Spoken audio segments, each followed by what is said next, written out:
시청자 여러분, 원숭이도 나무에서 떨어질 때가 있다는 속담이 있습니다. 아무리 다리는 경제에 이른 사람도 실수할 때가 있는 법이고, 자만하거나 과욕을 부리면 반드시 낭패가 있는 법입니다. 우리는 정치를 오래 해서 경륜과 식견을 갖춘 사람을 바둑에 빗대어서 흔히 정치구단이라고 부릅니다. 우리 현대 정치사에서 명실상부하게 정치구단이라 부를 수 있는 사람은 DJ, YS, JP로 불리는 김대중, 김영삼, 김종필, 이른바 삼김씨 정도가 아닐까 생각합니다. 현재 정치를 하고 있는 사람 중에도 자칭, 타칭 정치구단으로 불리고 있는 분도 없지 않은데요. 대한정치연대의 박지원 의원, 그리고 손학규 바른미래당 대표입니다. 박 의원은 DJ가, 손 대표는 YS가 발탁해서 정치에 입문한 사람들입니다. 박 의원은 국지간 경영만도, 청와대 홍보수석, 정책기획수석, 비서실장, 문화관광부 장관, 민주통합당 원내대표, 국민의당 원내대표, 그리고 당대표를 역임했습니다. 당정청에 요직을 두루 경험한 화려한 경력의 호남을 대표하는 사선 정치인입니다. 손 대표 경력도 박 의원 못지 않습니다. 학생 운동권을 거쳐서 명문 옥스포드 대학에서 정치학 박사학위를 딴 뒤 서강대 교수로 명성을 날렸습니다. 그러다 YS 권위로 정치에 입문해서 사선 의원을 지냈고, 보건복지부 장관, 경기도지사, 대통합민주당 대표, 통합민주당 공동대표, 민주당 대표, 바른미래당 대표를 역임했습니다. 직업이 당대표라는 소리를 들으면서 두 차례 대권에 도전했으나 뜻을 이루지 못했습니다. 두 분 모두 정치 스승인 DJ, YS와 견주어서 대통령만 못했을 뿐 하등 꿀릴 것이 없는 정치 경력을 쌓았습니다. 박 의원이 77살, 손 대표가 72살인데요. 아직도 현역 정치인으로 활발한 활동을 벌이고 있습니다. 그런데 대통령으로 정치 인생을 마감한 정치 스승들과는 달리 이들의 현주소는 어떻습니까? 화려한 경력에 비추어서 참으로 초라하기 짝이 없습니다. 존경받는 정계 원로, 정치 거목 소리를 듣기는커녕 새카만 정치 후배들과 트자비를 하는 민망한 모습을 보여주고 있습니다. 박 의원은 불과 9명의 현역 의원을 이끌고 얼마 전 민주평화당을 탈당해서 변화와 희망의 대한정치연대라는 정치 결사체를 만들었지만 제3지대 신당 창당은 지지부진한 상황을 면치 못하고 있습니다. 민심의 지지도, 간판급 인물도 아무런 명분도 없이 탈당과 창당을 반복하고 있는 정치인을 어느 국민이 지지를 하겠습니까? 한물간 정치인들의 정치 생명 연장을 위한 빅텐트론이나 제3지대론 같은 정치쇼는 이제 설 자리가 없다는 것을 분명히 보여주고 있습니다. 박 의원은 한때 안철수 전 의원과 손을 잡고 국민의당을 창당한 뒤 문재인 대통령이 민주당 대표와 대선 후보 시절 저격수 노릇을 했습니다. 매일 아침마다 날카로운 비난을 쏟아부어서 문모닝이라는 신조어가 생기기도 했는데요. 그러나 호남 민심이 민주당 쪽으로 완전히 기울면서 안 전 의원과는 등을 돌린 상태입니다. 박 의원은 민평당 시절부터 각종 방송 매체에 출연을 해서 줄곧 문 대통령을 적극적으로 지지 옹호하는 발언을 지금까지 계속하고 있습니다. 정치적 입지에 따라서 문모닝에서 문생큐로 태도가 완전히 바뀐 것입니다. 민주당의 들러리, 이중대, 삼중대 역할을 충실히 하고 있다는 평가를 받고 있습니다.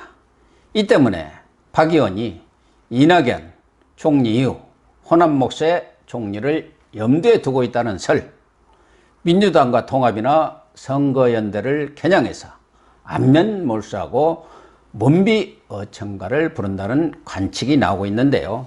그러나 민주당 쪽은 당을 깨고 나갈 때는 언제고 어려우니까 언감생심 손을 내미냐는 분위기입니다.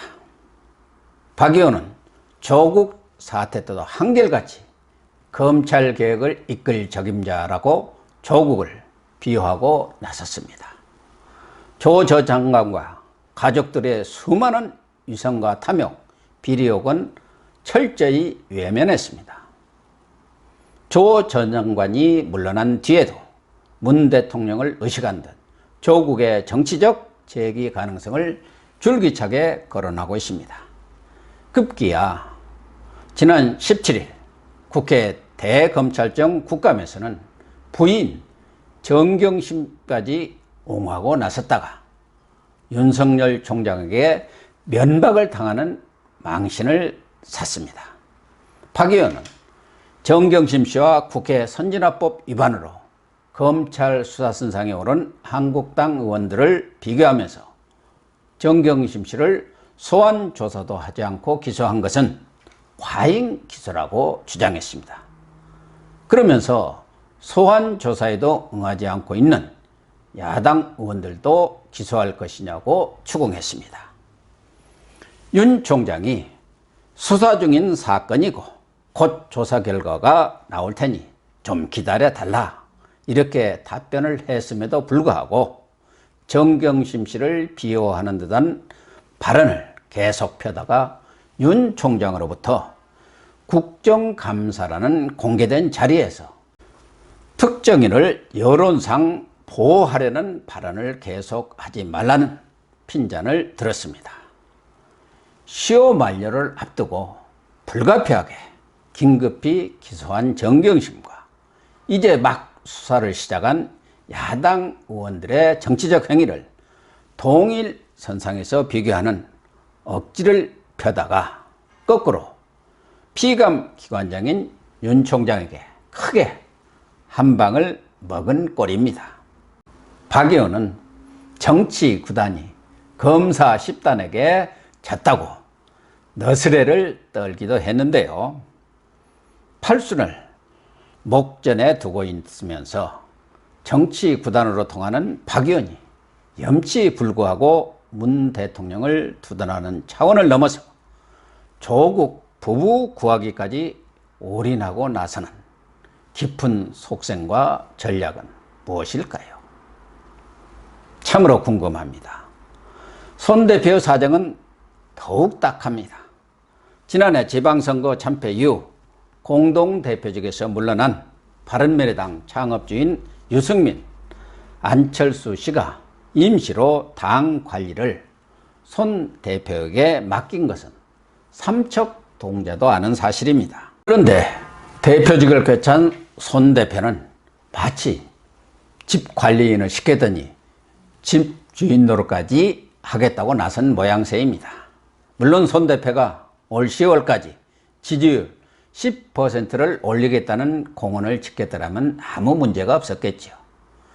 당이 존립이 어려울 정도로 지지율이 곤두박질을 치는 상황에서 손 대표에게 당권을 내준 유승민, 안철수계의 비당권파는 당의 면모 일신을 위해서 손 대표의 퇴진을 줄기차게 요구했습니다.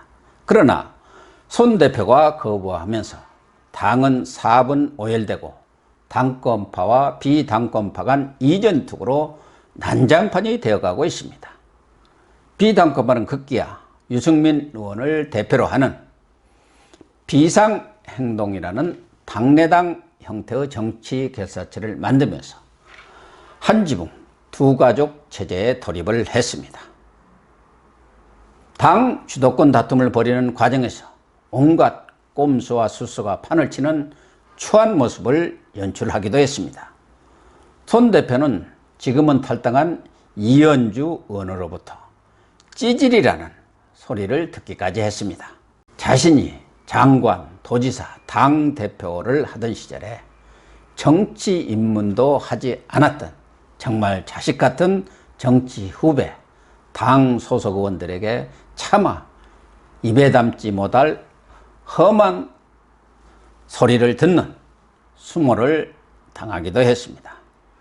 나이가 들면 정신이 쇠락한다고 비하 발언을 한 하태경 최고위원은 직무정지 6개월의 중징계를 내렸고요. 대표직 퇴진을 거듭 주장하는 이준석 최고위원은 지난 19일 당직 직위해제 결정을 내렸습니다. 자고우면과 거듭된 실기로 정치 입지가 좁아질 대로 좁아진 손 대표가 이런 무리수를 두면서 당권을 놓지 않고 정치를 계속하려는 목적이 무엇일까요? 쥐꼬리만한 당권이라도 놓고 싶지 않은 노정객의 단순한 노욕일까요? 아니면 주변에서 얘기하는 것처럼 박지원 의원과 손잡고 중도 신당을 만들거나 연동형 비례대표제를 고리로 총선 이후 민주당과 연대해서 실세 총리를 꿈꾸고 있는 것일까요? 그조차도 아니면 손 대표의 지론인 권력 분산과 다당제를 골자로 한 개헌을 통해서 제7공화국이라는 새판짜기에 대한 미련을 아직도 버리지 못한 것일까요? 손 대표가 어떤 꿈을 꾸든 본인의 자유이지만 지금처럼 민심과 유리된 어떤 시도도 신기루에 불과할 뿐이라고 생각합니다. 시청자 여러분, 지금 우리나라는 전에 없는 정치 경제적 위기 속에 변화와 쇄신을 바라는 민심은 들끓고 있습니다. 그런데 광장의 민심은 광화문과 서초동, 여의도로 갈갈이 찢겨져서 갈피를 잡지 못하고 있습니다. 민의를 수렴하고 통합해야 할 집권 세력은 내년 총선에만 매몰돼서 일방적 폭주를 멈출 줄 모르고 있습니다.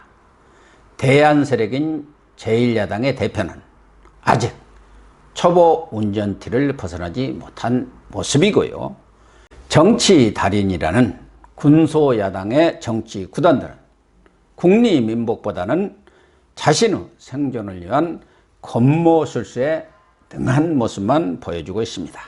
제발 시효가 끝난 정치인들이라도 연부역경한 후배들에게 흔쾌히 자리를 양보함으로써 떠나는 뒷모습만이라도 아름답기를 바라는 일요일 아침입니다. 그래야 황량한 우리 정치에 새로운 희망의 싹이라도 돋지 않겠습니까? 오늘 방송 마치도록 하겠습니다. 시청자 여러분 감사합니다.